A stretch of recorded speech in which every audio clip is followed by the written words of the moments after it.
How to sync audio in VLC Media Player. Hi everybody, welcome back to our channel. In this video, I'll be showing you the procedure on how can you sync audio in VLC Media Player. To sync your audio and video in VLC Media Player, you could use keyboard shortcut or adjust the audio delay through VLC settings as well.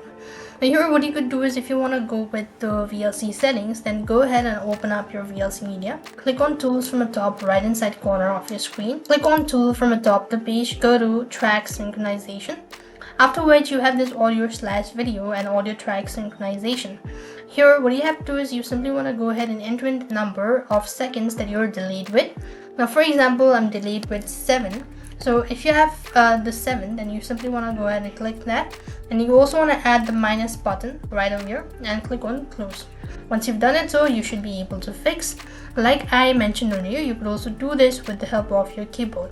For that, you simply want to open the VLC video or open the video in VLC Media. Then you have to press the J key on your keyboard in order to decrease the audio delay, and click on K to increase the audio delay, that is slow down audio. Adjust the delay until the audio and video are synchronized. This is how it's done. I hope the video was helpful. Make sure to like, share and subscribe. Thank you for watching. See you in the next video.